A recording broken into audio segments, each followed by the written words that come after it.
The lord. హల్లెలూయా. కొంచెం ముందుకు కూర్చోండి, కొంచెం ముందుకు. మేము ప్రాముఖ్యమైన సమయంలోనికి వచ్చేస్తాం. ఇప్పటికే ఉపదేశకులు మన మధ్యలోనికి వచ్చేస్తారు. ఆయన గతంలో పోయిన సంవత్సరం కూడా ఆ ప్రాంతానికి వచ్చారు.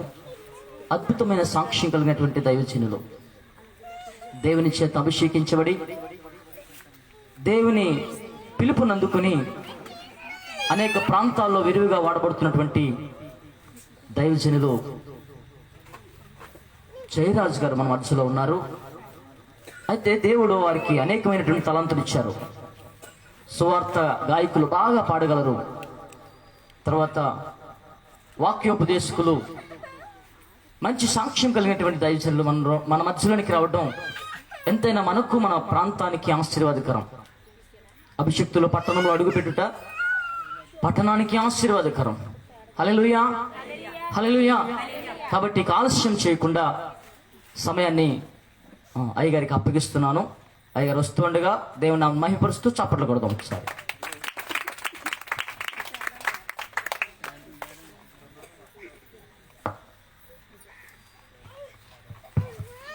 Praise the Lord. హల్లెలూయా. అందరూ రెండు చేతులు చెప్పండి, హల్లెలూయా. దేవునికి సమస్త మహిమ ఘనత ప్రభావములు కలుగును గాక. ఆమేన్. మరి ఈ రాత్రి ఇక్కడ చక్కటిగా ప్రభువుని ఆరాధించడానికి ఒక మంచి సమయాన్ని ప్రభు మనకి ఇచ్చారు.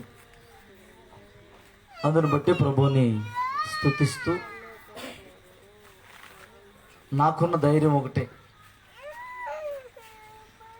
మా ఏజీ కుటుంబం వెనకాల ఉంటే మేము బలంగా నిలబడతాం. దేవునికి స్తోత్రం. హల్లెలూయా. ఇది ఏ బలం అంటే ప్రార్థన అనే బలం. ఏ బలం అండి ఇది? సేవకుడు నిలబడాలన్నా, ఇలాంటి దేవుని సేవకులు చేసినట్లు ఆత్మారాధన జరిగించాలన్నా దాని ముందు చాలా ప్రయాసం ఉంది. అదే ప్రార్థన. దేన్నైనా జయించాలంటే ప్రభు ఏం చెప్పాడంటే, ప్రతి అపవిత్రాత్మ పోవాలంటే ఒక ప్రార్థన వల్ల తప్ప మరి దేని వలనది. అలాగే ఏదైనా ఒక మంచి కార్యం జరగాలంటే ప్రార్థనే ప్రారంభం.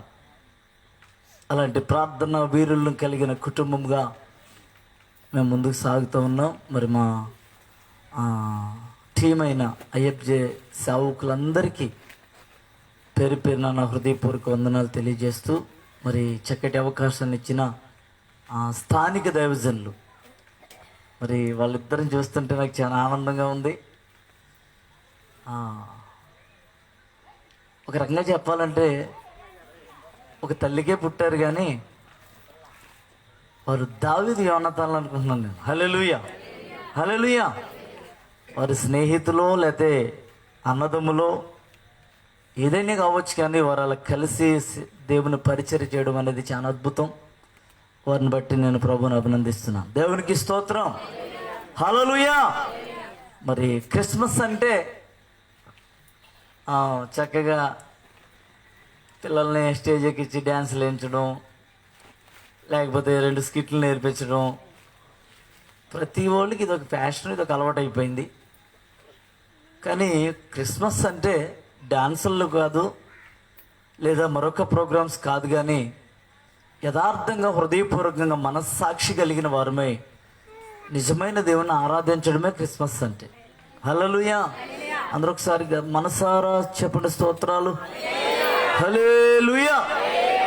ప్రభునందు ప్రియులారా, మరి కొద్ది నిమిషాలు దేవుని మాటలు విందాం. మరి ప్రతి ప్రాంతం అన్న మరి ఎక్కడికి వెళ్ళినా మాకు మా టీం అందరికీ కూడా అన్న మరి మన క్రిస్మస్ ఉంది అంటే ఉన్నవాళ్ళన్నా పక్కన పెట్టైనా సరే మాకు వస్తున్నాడు. అన్నను బట్టి నేను ప్రభుత్వాన్ని స్తుతిస్తున్నాను. దేవునికి ప్రత్యేక వందనాలు, అన్నకు కూడా ప్రత్యేక వందనాలు. హల్లెలూయా.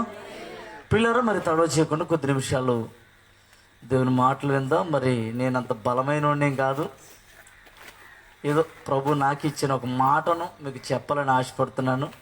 ఇందాక అయ్యగారు చెప్పారు అన్ని తలంతులు ఉన్నాయి, పూలను ఉన్నాయని. నాకేం లేవు, నాకు ఒక తలంతు కూడా లేదు. కానీ ప్రభు అలాగే ఏదో నడిపించుకుంటూ పోతున్నాడు అంతే. దేవునికి స్తోత్రం. హల్లెలూయా. కట్టబడిన గాడిద మీద యేసు ప్రభు కూర్చుంటే గాడిదకి విలువ వచ్చింది, అంతేనండి? అదే గాడిదకి ఏమైనా విలువ వచ్చిందా? అందరూ చిచ్చి అవతల పోనే గాడిదకి యేసు ప్రభు దాని మీద కూర్చోబట్టే దానికి విలువ వచ్చింది. ఆయనకే మహిమ చెందాలి కానీ నాకు మాత్రం మహిమ అనేది రాకూడదు. దేవునికి స్తోత్రం కలుగునుగా. హల్లెలూయా. పిల్లరా, కొద్ది నిమిషాలు మరి ఈరోజు క్రిస్మస్ కదా. క్రిస్మస్ అంటే క్రీస్తుని ఆరాధించే దినమని గుర్తెరిగిన వారమై ఒక మాటను చూసుకుని ముందుకు వెళదాం. చూడండి, మత్తయి సువార్త, మత్తయి రాసిన మొదటి అధ్యాయము. మత్తయి సువార్త మొదటి అధ్యాయము. ఈ పూట దేవుడు మనకి ఇచ్చినటువంటి వాక్య ధ్యానం 22, 23 వచనాలు చదవండి. కుమారుని కనును. ఓకే, నెరవేరునట్లు జరిగను. భాషాంతరమున. ప్రేమ కలిగిన మా పరిశుద్ధ తండ్రి, నీకు స్తోత్రాలు చెల్లిస్తున్నాం నాయన.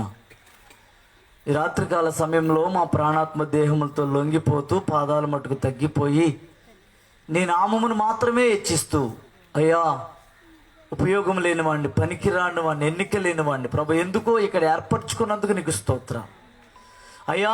నేను మాట్లాడితే ఇక్కడ కార్యం జరగదు కానీ పరిశుద్ధాత్మ దేవునిగా నీ పరలోకమందు దిగివచ్చే ఒక సందేశాన్ని నా నోటికి అందించి ప్రభువా, ఈ ప్రాంతానికి కావలసిన సువర్తమానమును తెలియజేసి ప్రజలను చీకటి అంధకార క్రియల నుండి వెలుగులోనికి తీసుకుని వచ్చి వాళ్ళు బంధకం నుండి విడుదల దయచేయమని నీ మాట నా నోట తేటగా ఉంచి ప్రతి ఒక్కరి జీవితంలో కార్యమును జరిగించమని మీకే మహిమను చెల్లిస్తూ యేసుక్రీస్తు నామములో ప్రార్థించి అడిగి పొంది ఉన్నాము తండ్రి.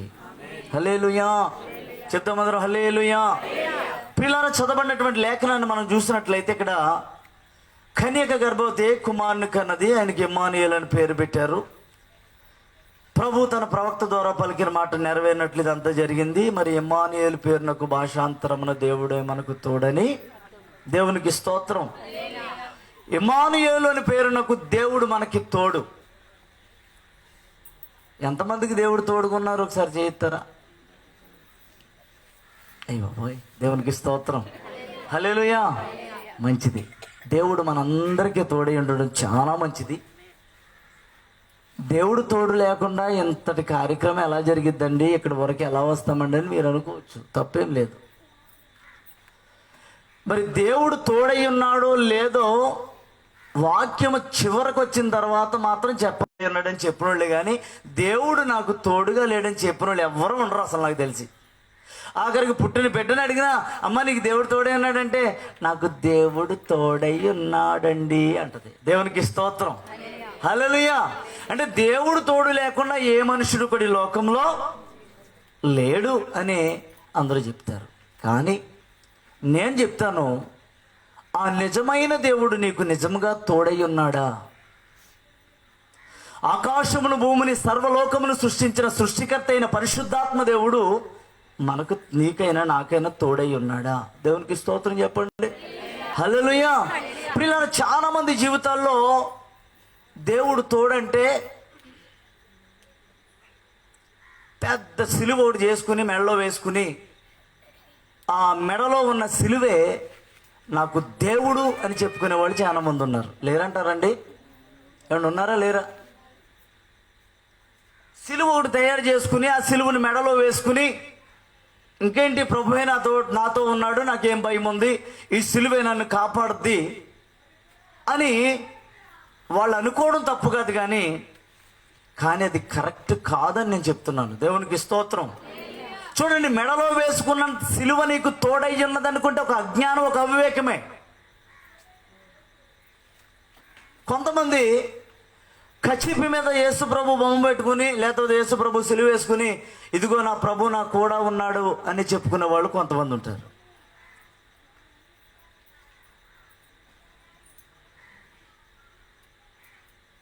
లేకపోతే ఒక నూనె సీసా పట్టుకుని ఇంట్లో పెట్టుకుని, ఇదిగో నా ప్రభు నాకు తోడై ఉన్నాడు, ఇది రాసుకుంటే నాలో ఉన్న జబ్బు అంతా పోద్దని చెప్పుకునే వాళ్ళు కొంతమంది ఉంటారు. లేదా ఒక చేతికి ఒక మంచి ఫోటో పెట్టుకుని ఉంగరం చేయించుకుని ఇదిగో ఏలు తొగిలించుకుని ఇదిగో దేవుడు నాకు తోడై ఉన్నాడని అని ముద్దు పెట్టుకునే వాళ్ళు కూడా కొన్ని కోకొల్లలుగా ఉంటారు. లేదా ఒక మంచి ఫోటో, ఒక రూమ్ అంతా సరిపడక, ఒక గోడకు సరిపడక ఒక మంచి ఫోటో ఒకటి ఏర్పాటు చేసుకుని దేవుడు నా ఇంట్లోనే ఉన్నాడు అని భ్రమపడే వాళ్ళు చాలా మంది ఉంటారు. దేవునికి స్తోత్రం. నా దేవుడు నాకు తోడై ఉన్నాడు కదా, నా ప్రభు నాకు కూడానే ఉన్నాడు కదా, నాకు భయం ఏంటి అని చెప్పుకునే వాళ్ళు చాలా మంది ఉన్నారు. అసలు దేవుడు అంటే ఏంటి? అసలు దేవుడు అంటే ఎవరు?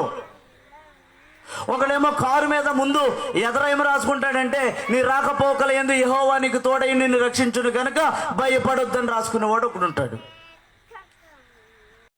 లేతకాలేమో దేవుని దూత నీకు తోడయ్యింది, నిన్ను కాపాడుతుంది, ముందు వెనక నీకు తోడుగా ఉంది, భయపడవద్దని రాసుకునేవాడు ఒకడు ఉంటాడు. మరి దేవుడు కాపాడుతాడా? వాడు ముందుకు వెళ్ళగానే, కొంచెం ఎదరికి వెళ్ళగానే యాక్సిడెంట్ జరిగింది. మరి దేవుడు ఏమయ్యాడప్పుడు? దేవునికి స్తోత్రం చెప్పండి. హల్లెలూయా. చూడండి, ఒక సిలువలో దేవుడు ఉన్నాడా, లేకపోతే ఒక ఉంగరంలో దేవుడు ఉన్నాడా, లేకపోతే ఒక గోడకు పెట్టుకున్న బొమ్మలో దేవుడు ఉన్నాడా, లేకపోతే ఒక కచ్చీపులో దేవుడు ఉన్నాడా?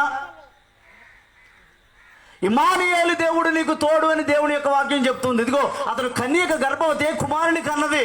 ఎవరు కన్నారు? మరియమ్మ. ఆమెకు తల్లి అంతే. దేవునికి స్తోత్రం.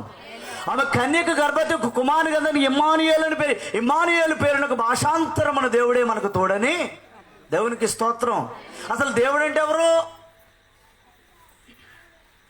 ఏమండి, దేవుడు అంటే ఎవరు? ఒక వాక్యం రాసుకుని ప్రయాణం చేస్తూ దేవుడు నన్ను కాపాడుతాడు అనుకుంటే సుఖం లేదు, కానీ ఆ దేవుడు ఎవరో మనం తెలుసుకోవాలా. దేవునికి స్తోత్రం చెప్పండి. హల్లెలూయా, హల్లెలూయా. చూడండి, యోహాను సువార్త 1వ అధ్యాయం చూడండి. 1వ అధ్యాయం 1వ వచనం చదవమ్మా. Very good. దేవునికి స్తోత్రం. ఎవరు దేవుడు అమ్మ చెప్పాలి వెనకాల. ఎవరు దేవుడు? వాక్యము దేవుడు. దేవునికి స్తోత్రం. బొమ్మ దేవుడు కాదు, సిలువ దేవుడు కాదు, ఉంగరం దేవుడు కాదు, కచ్చిపు దేవుడు కాదు, మరొకటి దేవుడు కాదు, కానీ వాక్యమే దేవుడు. హల్లెలూయా. ఎవరండి దేవుడు? ఎవరు? వాక్యమే దేవుడై ఉన్నాడు. దేవునికి స్తోత్రం. ఇప్పుడు నువ్వు ప్రయాణం చేసి, కారులో ప్రయాణం చేసి వెళ్ళినప్పుడు ముందు వాక్యం రాసుకుంటే దేవుడు నీకు తోడై ఉన్నాడు. హృదయంలో నింపుకుని, ఎదరు వాక్యం రాసుకో, తప్పేం కాదు, కానీ అదే వాక్యాన్ని హృదయంలో నింపుకుని ప్రయాణం చేయి. నీ ప్రభు నిన్ను కాపాడి క్షేమకరమైన ప్రదేశానికి తీసుకెళ్తాడు. దేవునికి స్తోత్రం కలుగును. హల్లెలూయా. దేవుడు ఎక్కడ ఉండాలంటే మన హృదయంలో ఉండాలి. ఎలా ఉండాలంటే వాక్యమై ఉండాలి. హల్లెలూయా. చెప్పండి అందరూ హల్లెలూయా. దేవుడు వాక్యము రూపిగా ఈ లోకానికి దిగి వచ్చాడు. వాక్యమైన దేవుడు ప్రతి ఒక్క హృదయాన్ని వెలిగించాలని, ప్రతి ఒక్క అంధకారాన్ని, ప్రతి చీకటిని పారద్రోలాలని ఆయన వాక్యరూపికి లోకానికి దిగి వస్తే ఇంకా యేసయ్యా యేసయ్యా ఊగయ్యా పశుబాలుడోయమ్మ 2020 సంవత్సరాల క్రితమే వచ్చాడండి ఆయన ఈ లోకానికి. ఇంకా ఇంకా ఇంకా అజ్ఞాన దిశలో, ఇంకా జ్ఞానం లేని మనుషుల వల్లే మనం బ్రతుకుతూ ఉంటే అసలు యేసయ్య ఎంత బాధపడుతున్నాడో తెలుసండి మీకు? ఇంకా నా బిడ్డల హృదయాలు మార్పు రావాలి, మార్పు రావాలి, మార్పు రావాలని ఇంకా ఎందుకు ఆలస్యం చేస్తున్నాడు? యెషయా ప్రవక్త చెప్పినట్టు, నీ యందు దయ చూపాలని యెహోవానైనా నేను ఆలస్యం చేస్తున్నాను. నీ యందు కనికరించాలని, నీ కృప చూపాలని, నిన్ను కాపాడాలని నీ యందు నిలబడి ఉన్నాను రా బాబు, నువ్వు మారరా తొందరగా. దేవునికి స్తోత్రం కలుగునుగా. హల్లెలూయా. ఇమ్మానుయేలు దేవుడు మనకు తోడై ఉండాలంటే వాక్యమును హృదయంలో చేర్చుకోవాలా. దేవునికి స్తోత్రం చెప్పండి. హల్లెలూయా. ఒక్కసారి కీర్తనల గ్రంథము 119వ కీర్తన చూడండి. 119వ కీర్తన 130వ వచనాన్ని చదవండి. నీ వాక్యము వెల్లడి అగు తోడనే వెలుగు కలిగెను. దేవునికి స్తోత్రం చెప్పండి. చెప్పాలందరూ హల్లెలూయా. నీ వాక్యము వెల్లడి అగు తోడనే ఏం కలిగిద్దటండి? వెలుగు కలిగిద్ది. మనలో ఉన్నటువంటి దురాత్మ, లేకపోతే ఒక చీకటి, ఒక అంధకారం, ఒక పాపము, ఇవన్నీ బయటకు పోవాలంటే ఫోటో పెట్టుకుంటే పోవో, మెడలో సిలివేసుకుంటే పోవో, చేతికి ఉంగరం పెట్టుకుంటే పోవో, వాక్యము హృదయంలో నింపుకుంటే వాటికి అన్నీ అవే బయటకు పోతాయి. దేవునికి స్తోత్రం చెప్పండి. హల్లెలూయా. వాక్యము వెల్లడి యొక్క తోడని ఏం కలిగిద్ది? వెలుగు కలిగిద్దంట. దేవునికి స్తోత్రం. హల్లెలూయా. కరెంటు వైర్లోనే పాస్ అవుద్ది, కానీ అది ఎవరికీ కనపడదు. చిచ్చేస్తేనే అక్కడ లైట్ వెలుగుతుంది. అర్థమైందండి? ఆ వైర్లో ఉన్న కరెంట్ ఎవరికీ కనపడదు, కానీ చిచ్చు వేయగానే లైట్ వెలిగిద్ది అక్కడ. దేవునికి స్తోత్రం. దేవుని యొక్క వాక్యము హృదయంలో నింపబడితే దేవుడే మనకు తోడై ఉంటాడు. నీ చీకటి అంధకార దుర్మార్గ క్రియల నుంచి విడిపించి ఒక ఉన్నతమైన వెలుగులోనికి నిన్ను ప్రత్యక్షపరుస్తాడు. దేవునికి స్తోత్రం. హల్లెలూయా. చూడండి, రాత్రి దేవుడు వెలిగించబోతున్నాడు మనల్ని. నీ అంధకారమును, నీ పాపమును, నీ దుర్మార్గతను, నీ యొక్క చీకటిని విడుదలపరిచి ఒక అత్యున్నతమైన వెలుగులోకి తీసుకురాబోతున్నాడు. దేవునికి స్తోత్రం కలుగును గాక. చూడు, నువ్వు వెలిగించబడాలి. రాత్రి నువ్వు వెలిగించబడాలంటే ఇమ్మానుయేలు దేవుడిని హృదయంలో చేర్చుకోవాలి. ఇమ్మానుయేలు దేవుడు అంటే ఎవరంటే వాక్యమే ఇమ్మానుయేలు దేవుడు. దేవునికి స్తోత్రం. దేవుడంటే వాక్యమే, మరొకటి ఏమీ కాదండి. ఆయనకి ఇంత రూపం ఉంది కదా, ఇంత పెద్ద జుట్టు ఉంది కదా, ఇంత పెద్ద గడ్డం ఉంది కదా, ఇంత పెద్ద తెల్లని అంగి వేసుకున్నాడు కదా, ఆయనే కదా యేసు ప్రభు. ఎవరు చెప్పారు మీకు? దేవునికి స్తోత్రం. హల్లెలూయా. చూడండి, వాక్యం, దేవుడు అంటే వాక్యం అండి. ఆ వాక్యము వెల్లడి యొక్క తోడనే ఏం కలిగిద్దంటే వెలుగు కలుగుతుంది. దేవునికి స్తోత్రం. చూడండి, నువ్వు వెలిగించబడాలంటే, నువ్వు వెలుగులోకి రావాలి అంటే, నువ్వు వెలుగు సంబంధిగా బ్రతకాలంటే వాక్యము హృదయంలో ఉంటేనే వెలిగించబడతాం. దేవునికి స్తోత్రం చెప్పండి. హల్లెలూయా. ప్రియులారా, నేను సాక్ష్యం చెప్పను కానీ ఏదో ఒక మాట టచ్ చేయాలనిపించింది. 28 సంవత్సరములు కఠినమైన చీకట్లో, దుర్మార్గమైన చీకట్లో, చీకటి కలిగిన దొంగ ఊపిలో బ్రతికి కుటుంబానికి లేదా తల్లిదండ్రులకు, భార్య బిడ్డలకు, అందరికీ ఒక చేదు అనుభవాన్ని మిగిల్చాను. సంతోషాన్ని కానీ ఆనందం కానీ ఎవరికి మిగిల్చరా. దాని ప్రతిఫలం ఏంటంటే ఒక వ్యక్తిని నిర్దాక్షిణ్యంగా చంపేశాను కూడా. దానికి ప్రతిఫలం ఏంటంటే నాకు వచ్చింది యావజ్జీవ కారాగార శిక్ష. ఈ యావజ్జీవ కారాగార శిక్ష అనుభవిస్తున్నప్పుడు వాక్యమనే దేవుడు నాకు ప్రత్యక్షమయ్యాడు. చెప్పండి అందరూ హల్లెలూయా. వాక్యమై ఉన్న దేవుడు నా హృదయంలోని ఉద్భవించడాన్ని బట్టి, వాక్యమై ఉన్న దేవుడు నా హృదయంలో ప్రత్యక్షం అవ్వడాన్ని బట్టి నాలో ఉన్న చీకటి అంతయు దేవుడు బయటికి ప్రారదోలాడు. దేవునికి స్తోత్రం. హల్లెలూయా.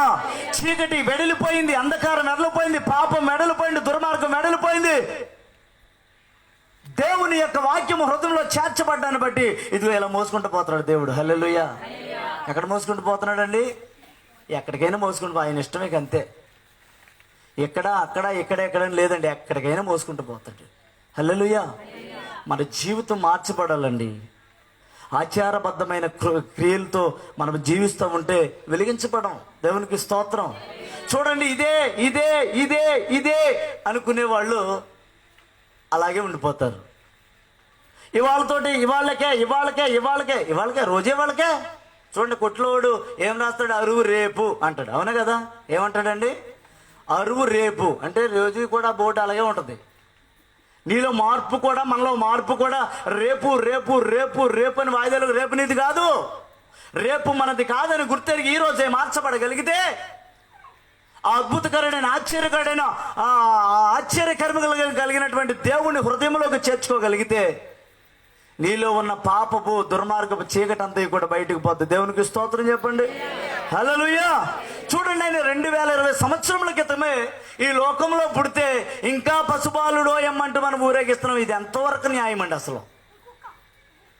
రోజు ఇక పాకలు కట్టడం, దాంట్లో బొమ్మలు పెట్టడం, దాంట్లో ఒక లైటింగ్ పెట్టడం, దాన్ని వెలిగించడం. మీకు తెలుసా, నేను సేవకుండే కానీ ఇంతవరకు స్టార్ కూడా కట్టుకోలేదు ఇంటి మీద. ఎందుకో తెలుసండి? ఇంకా నా లేదు. స్టార్ కట్టే అర్హత నాకు లేదండి అసలు. ఆ స్టార్ కట్టుకునే అర్హత నాకు లేక నేను కట్టుకోలేకపోయాను. ఎందుకంటే ఆ స్టార్ అంటే నిజమైన వెలుగు. ఆ వెలుగులు ఇంకా నేను లేనేమో ప్రభు అని ఇంకా సరి చేసుకుంటున్నాను నేను. దేవునికి స్తోత్రం. హల్లెలూయా. చూడండి, ఎవరు పడితే వాళ్ళు చేయడం ఇది కరెక్ట్ కాదని ఒక దేవుని సేవకునిగా మీకు తెలియపరుస్తూ ఉన్నాను. ప్రియ దేవుని బిడ్డలారా, వాక్యమును హృదయంలో చేర్చుకుంటే దేవుణ్ణి చేర్చుకున్నట్టే. వాక్యము వెల్లడి యొక్క తోడ, అది వెల్లడి ఒక స్థలం ఉంది, వెల్లడి యొక్క ఒక ప్లేస్ ఉంది, వెల్లడి ఒక ప్రాంతం ఉంది. అది ఎక్కడ చెప్పబడుతుందో అక్కడికి మనుషులు వెళ్ళగలిగితే వెలిగించబడతారు, అంతే. వాక్యం ఉన్న చోటే దేవుడు ఉంటాడు, వాక్యం లేని చోట దేవుడు ఉండడండి. దేవునికి స్తోత్రం. ఓ రోజున ఇలాగే ప్రార్థన జరుగుతూ ఉంటే జీవము కలిగిన దేవుడైన యేసయ్య పక్కకు వచ్చి నిలబడి చూస్తున్నాడంట. ఎవరైనా హృదయంలో చేర్చుకుంటారేమో వెళదామని. ఎవరు చేర్చుకోకపోతే అలాగే నిలబడిపోయాడట అక్కడ. ఈలోపు సాతానుగాడు కూడా వచ్చి ప్రభువుకి సాష్టాంగ నమస్కారం చేశాడంట. దేవునికి స్తోత్రం. చేశానంటే, అయ్యా ఎందుకయ్యా నువ్వు వాళ్ళ దగ్గరికి వచ్చావు? వాళ్ళు నీ వాళ్ళు కదయ్యా, నా వాళ్ళు. నువ్వు మహాప్రభు అయ్యా, పరలోకాన్ని నుంచి దిగొచ్చిన లోకరక్షకుడివి. నేనేదో అజ్ఞాని వివేకిని, నేనేదో గంత పొందామని లేకపోతే గొప్ప చెప్పుకుందామని ప్రజలందరూ నా వైపు తిప్పుకుందామని నిన్ను కూడా ఒకప్పుడు నేను ఇబ్బంది పెట్టాను కదయ్యా. దయచేసి నువ్వు మహనీయుడు ప్రభు, నువ్వు వెళ్ళిపోయి, ఇక్కడ ఉంటాక నీకు స్థలం లేదయ్యా అని అంటే, అప్పుడు యేసుప్రభు అన్నాడంట, నువ్వు ఆగు, లోన ఒక యోబు ఉన్నాడు అన్నాడంట. దేవునికి స్తోత్రం. హల్లెలూయా. చూడు, లోనకు యోబు ఉన్నాడు, లోనకు యెర్మీయా ఉన్నాడు, లోనకు యెషయా ఉన్నాడు. వాళ్ళు ఇప్పుడు బయటికి రాబోతూ ఉన్నారు. దేవునికి స్తోత్రం కలుగునుగాక. హల్లెలూయా. ప్రియులారా, మన చీకటి అంధకార బ్రతుకుల నుంచి విడుదల పొందాలంటే దేవుని యొక్క వాక్యాన్ని హృదయంలో చేర్చుకోవడానికి ప్రయత్నం చేయాలి. హల్లెలూయా చెప్పండి. హల్లెలూయా.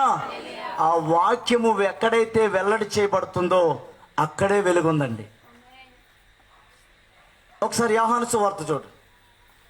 యోహాను సువార్త 3వ అధ్యాయము 19వ వచనాన్ని చదవండి.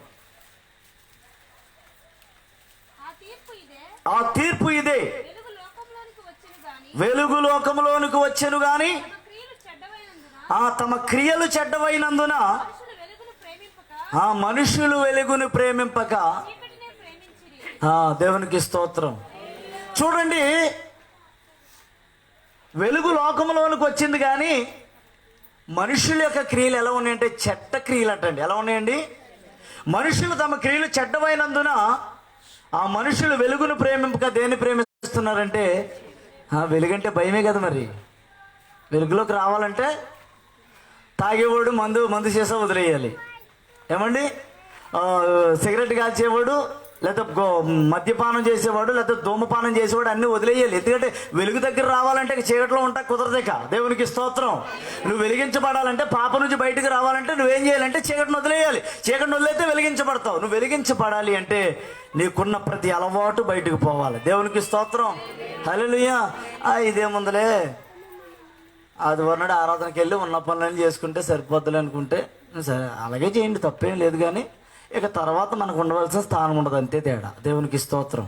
చేయండి, ఏం తప్పేం లేదు. ఎవడు తిరిగినట్టు వాడు, ఎవడు తాగినట్టు వాడు, ఎవడు వండినట్టు వాడు ఉంటే దేవుడు ఏమన్నా మిమ్మల్ని ఏం బాధపడు. కాకపోతే తీర్పు దినమాట ఉంది. ఆ రోజున మాత్రం తప్పకుండా మాత్రం నీకు న్యాయమైన తీర్పే తీర్తాడు తప్ప మరొక తీర్పేం తీర్చడే కదా. దేవునికి స్తోత్రం.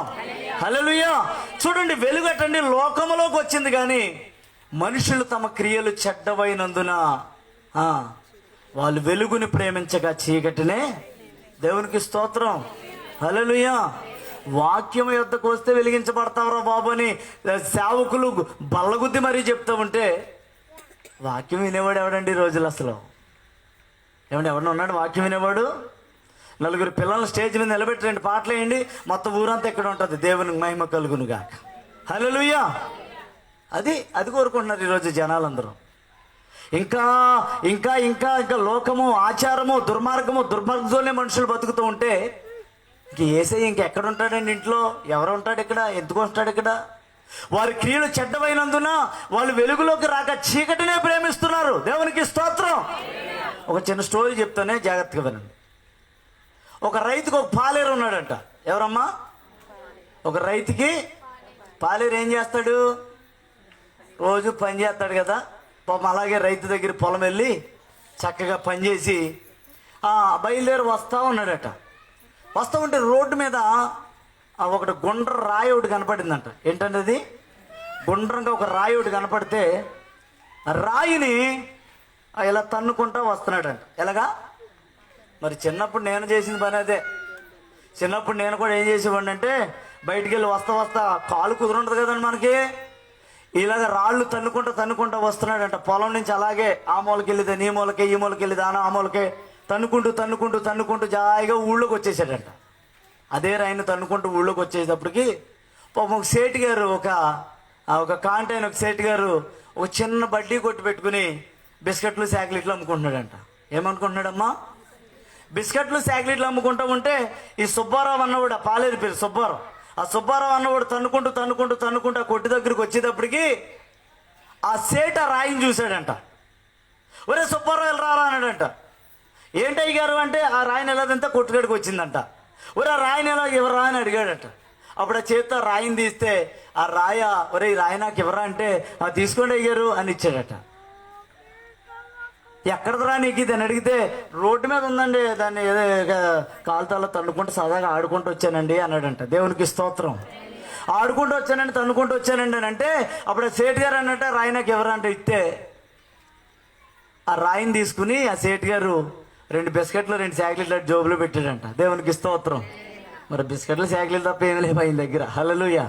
ఆ 2 బిస్కెట్లు 2 చాక్లెట్లు జోబులో పెడితే ఆ 2 చాక్లెట్లు పట్టుకుని తింటా, అబ్బా మా సేటు గారు మా చాలా మంచోడు, నాకు 2 బిస్కెట్లు 2 చాక్లెట్లు ఇచ్చాడు, తింటా వెళ్ళిపోయాడంట. తింటా వెళ్ళిపోయిన తర్వాత ఆ రాయిని, ఈ సేట్లు మహా ముదురులు కదండి, మహా తెలివైన వాళ్ళు, కోడిగుడ్డు కూడా ఏం లాగుతారట వాళ్ళు. దేవునికి స్తోత్రం. హల్లెలూయా. మనోడు శుభ్రంగా దాన్ని బాగా కడిగి, ఇదేంటో రాయి భలే ఉంది, మెరుస్తుందంటండి ఆ రాయ. దేవునికి స్తోత్రం. ఆ రాయిని పట్టుకుని తాడేపల్లిగూడెం పట్టుకెళ్ళాడంట. ఎక్కడికే? తాడేపల్లిగూడెం సేటు దగ్గరికి, బంగారపోడు కొట్టు దగ్గర పట్టుకెళ్తే ఆయన దాన్ని చూసి అన్నాడంట, ఈ రాయికి 1,00,000 రూపాయలు ఇస్తాను, నాకు ఇచ్చేయండి అన్నాడంట. దేవునికి స్తోత్రం. ఎంత ఇస్తాడంట అండి?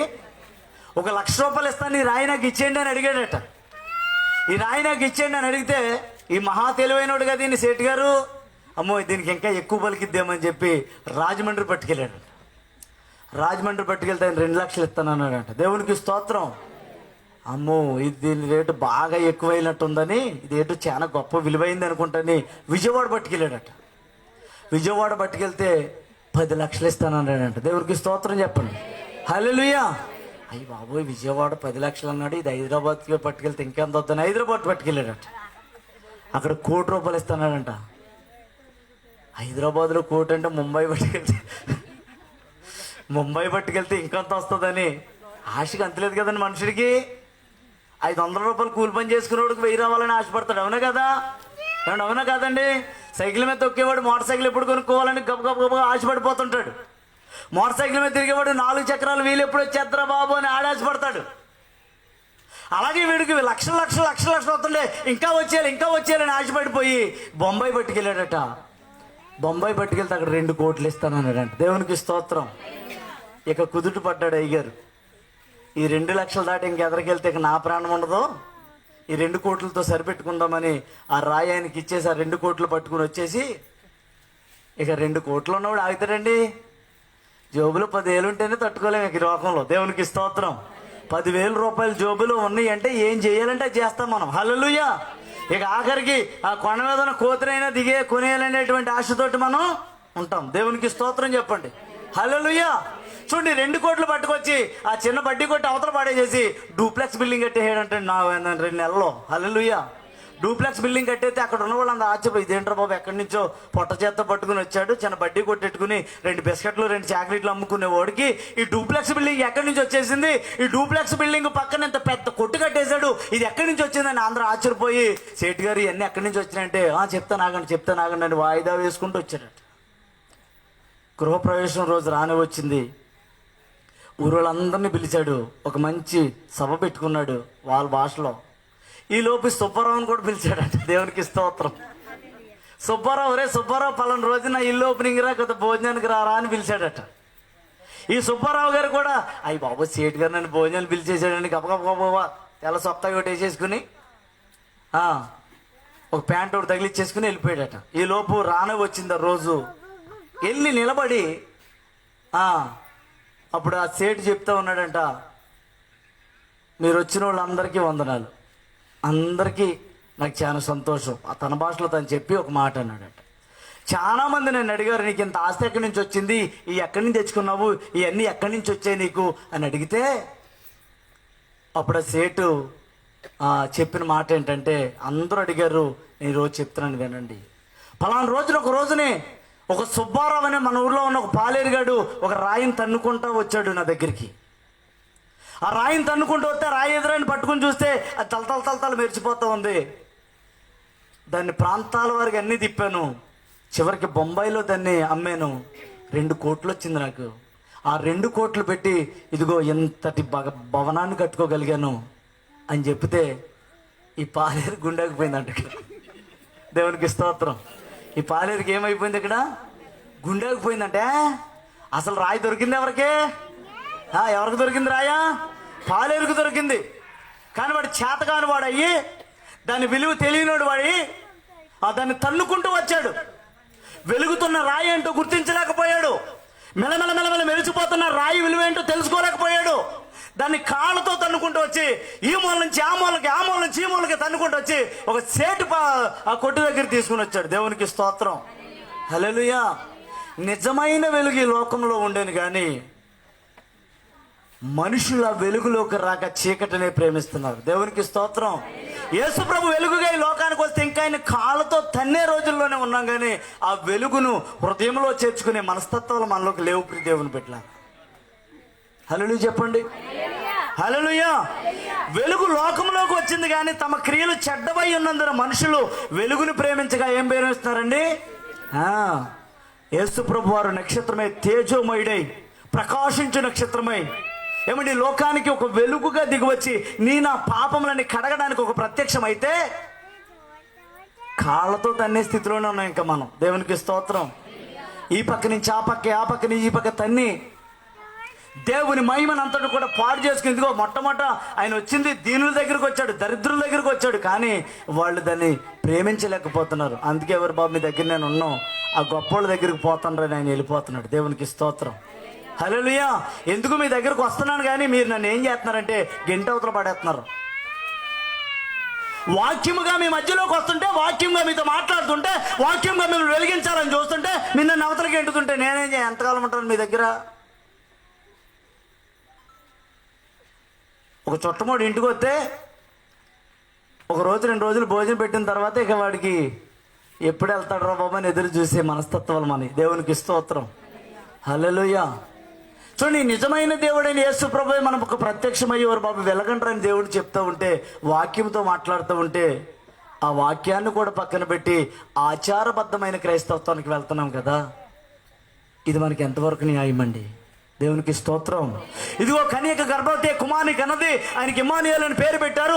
ఇమ్మానుయేలు పేరుకి ఏంటంటే దేవుడే తోడని అర్థమైతే, నిజమైన యేసయ్యను పక్కన పెట్టి ఏయో చేసుకుంటా పోతా ఉంటే అసలు ఇంకా అర్థమే ఉందండి సార్ ఈ లోకంలో. దేవునికి స్తోత్రం చెప్పండి, హల్లెలూయా. దేవుడు మనకు తోడై ఉండాలా? చెప్పండి, అందరూ చెప్పండి ఈ మాట. దేవుడు నాకు తోడై ఉండాలి, దేవుడు నా హృదయంలో ఉండాలి, వాక్యమైన దేవుడు నాతో ఉండాలి, ఆ వాక్యమే నాలో ఉండాలి. దేవునికి స్తోత్రం. వాక్యము వెల్లడియకు తోడనే వెలుగండి. ఎక్కడైతే వాక్యం ప్రకటించబడుతుందో, ఎక్కడైతే జీవము కలిగిన దేవుని గురించి స్పష్టమైన మాట తెలియపరచబడుతుందో అక్కడే దేవుడు నివాసం చేస్తాడు. హల్లెలూయా, హల్లెలూయా. మనం ఏదేదో చేసుకుంటూ వెళ్ళిపోతే దేవుడు మన దగ్గర ఉండడండి. హల్లెలూయా. నువ్వు ఎన్నో కార్యక్రమాలు చేసుకో, ఎన్నో 100 కార్యక్రమాలు చేసుకో, లేకపోతే ఊరందరిని పిలుచుకుని ఊరబంది వేసేసుకో, తప్పేం కాదు. కానీ అక్కడ దేవుని మహిమ లేకుండా నువ్వేం చేసుకున్నా వ్యర్థమే. దేవునికి స్తోత్రం. ముందు దేవుని పెట్టి, దేవుని వాక్యాన్ని పెట్టి, దేవుని సేవకుని పెట్టి, దైవికమైన కృపను పెట్టి ఉన్న పనులు చేయి. అప్పుడు ఏది చేయాలన్నా దేవుడు చేయగలడు. హల్లెలూయా చెప్పండి, హల్లెలూయా. ఇప్పుడు దేవుని యొక్క సన్నిధిలో వెలిగించబడాలంటే పాపం నుంచి మనం బయటికి రావాలి. వాక్యం మనలో చేర్చబడింది అంటే నీలో తాగుడు లేదని అర్థం. వాక్యం నీలో చేర్చబడిందంటే నువ్వు వ్యభిచార పాపం నుంచి బయటకు వచ్చావని అర్థం. దేవుడు నీలో ఉన్నాడు అంటే ధూమపానం నుండి, లేకపోతే జోదము నుండి, ప్రతి విధమైన చెడు వ్యసన అలవాట్ల నుంచి బయటకు వచ్చావని అర్థం. దేవునికి స్తోత్రం. వాక్యమై ఉన్న దేవుని హృదయంలో ఎవరైతే చేర్చుకుంటారో ఇవన్నీ బయటికి పోతాయండి. హల్లెలూయా చెప్పండి, హల్లెలూయా. ఒకసారి నిర్గమాకాండము చూడండి. నిర్గమాకాండము 3వ అధ్యాయము 11వ వచనం చదవండి. నేను ఫరో యొద్దకు వెళ్ళుటకును ఇశ్రాయేలీయులను ఐగుప్తులో నుండి తోడుకుపోవుటకును నేనెంతటి వాడునని దేవునితో అనగా, దేవునికి మహిమ కలుగును గాక. నిశ్చయముగా నేను నీకు తోడై ఉన్నాను మోషే. హల్లెలూయా. ప్రియార, మోషే ఐగుప్తులో ఫరో కుమార్తె కుమారుడుగా జీవిస్తూ ముందుకు సాగుతూ ఉన్నాడు. కానీ మోషేలో దేవుని యొక్క వాక్యం నిలబడి ఉంది. దేవునికి స్తోత్రం. దేవుని యొక్క వాక్యముతో నింపబడిన మోషే చెప్తున్న మాట ఏంటంటే, ఐగుప్తులో ఫరో కుమార్తెకు కుమారుని అనిపించుకోండి కంటే క్రీస్తు ప్రజలతో నింద అనుభవించుకుంటే మేలని తెలిసి దేవుని హృదయంలో చేర్చుకున్న వాడై దేవునిలో తన ఇల్లంతట్లో నమ్మకంగా బ్రతకడం ప్రారంభించాడు. దేవునికి స్తోత్రం చెప్పండి. హల్లెలూయా. ఎప్పుడైతే మోషే దేవుడికి నమ్మకంగా దేవుని చిత్తంలో దేవుని కృప నెరిగిన వాడిగా బ్రతకడం ప్రారంభించాడో, ఇక దేవుడు మోషే వైపు చూశాడు. హల్లెలూయా చెప్పండి. దేవుడు మోషే వైపు చూసి దేవుడు మోషేతో ఏమన్నాడు?